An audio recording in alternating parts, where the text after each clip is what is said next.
Hey everyone, welcome to the Explainer. So you're gearing up for the AWS Certified AI Practitioner exam, the AIF-C01.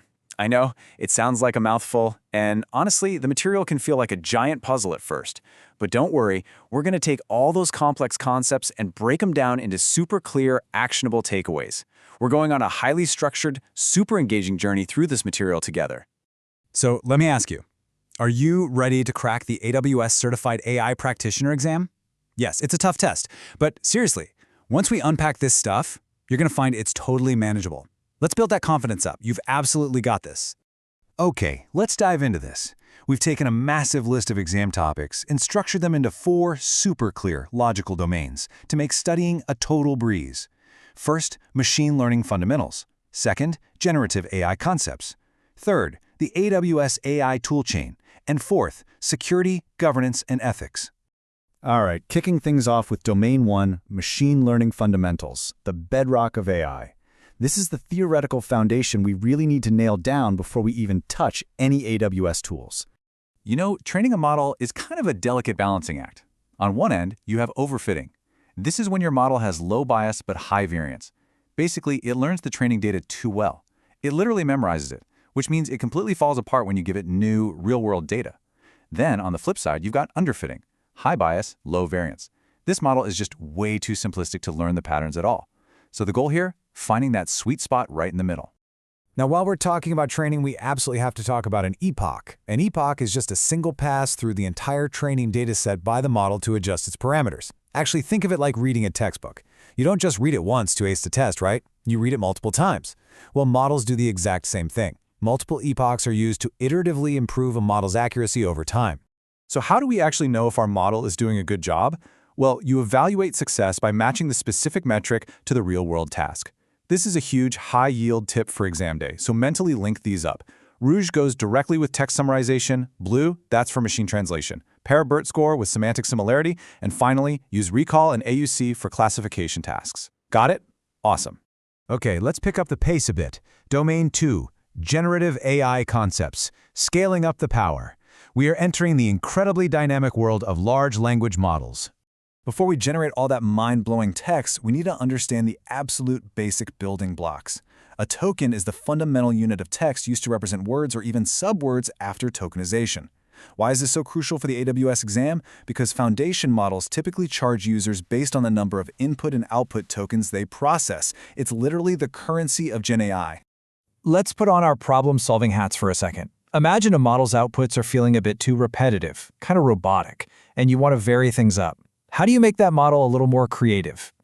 The secret sauce here is adjusting the temperature to add more randomness during inference. But here is the absolute critical distinction for the test. Do not mix up your inference time tweaks with your training time tweaks. Temperature, top K and top P, those are adjusted during inference. Things like learning rate, batch size, and epochs, those are strictly adjusted during the training phase. Say you want your AI to know your company's highly specific internal data. How do you do that without a massive headache? Enter RAG, or Retrieval Augmented Generation. RAG lets you pull external enterprise info right into your prompts with minimal development effort. So the crucial point is, RAG is completely different from fine-tuning. Fine-tuning actually alters the model's underlying knowledge base using labeled domain data. RAG just gives the model some extra notes to read before answering. But with all this generative magic comes a pretty huge pitfall. Hallucinations. This happens when a large language model generates false, misleading, factually incorrect, or completely nonsensical information. And the wild part? It sounds so confident while doing it. This is exactly why, no matter how incredibly smart the AI gets, having a human in the loop for oversight remains absolutely essential. All right, moving into our practical application phase. Domain 3, the AWS AI toolchain, finding the perfect solution. This is where we map all that theory directly onto AWS services. Let's do a rapid-fire mapping here, and this brilliantly illustrates how specific business problems pair perfectly with specific AWS tools. No-code ML models? You want SageMaker Canvas. Need access to pre-trained LLMs? Amazon Bedrock is your go-to. Need to extract text from a bunch of scans? Amazon Textract. What about natural language search for your unstructured data? That's Amazon Kendra. Now lean in for a second because I want to save you from a very common trap on the exam. Amazon Q Business and Amazon Q Developer. They sound super similar, right? But they do entirely different things. Q Business is your enterprise chatbot. It talks to your internal company documents. Q Developer, on the other hand, is an AI coding companion built specifically to help software engineers with coding tasks and AWS queries. Don't let them trick you. Next up, let's rapidly summarize the powerhouse that is the SageMaker ecosystem. This is the ultimate end-to-end framework for machine learning tasks. You've got SageMaker Feature Store to manage and share your features. SageMaker Clarify gives you transparency, explainability, and helps detect bias. For real-time inference predictions, you deploy to SageMaker endpoints. And to document intended uses and all those important metrics, you use SageMaker Model Cards. And here we are at Domain 4, Security, Governance, and Ethics, locking it down. Because all this brilliant AI tech is fantastic, but it requires some serious oversight and protection. So, what exactly is governance? Succinctly put, governance is the overarching framework for managing AI policies, oversight, and accountability. It's keeping everything in check. And a perfect resource here is AWS AI Service Cards, which give you incredible guidance on intended use cases and the responsible design of AWS services. Let's look at some specific security tasks and employ a test-taking rule-out strategy. If a question asks for compliance reports, you pick AWS Artifact. Need to log API calls? That's AWS CloudTrail.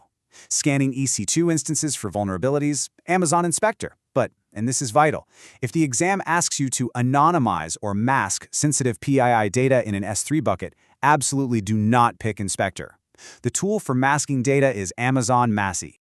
When we're talking generative AI, the sensitivity of your training data is, without a doubt, your absolute highest security risk factor. So how do we mitigate that?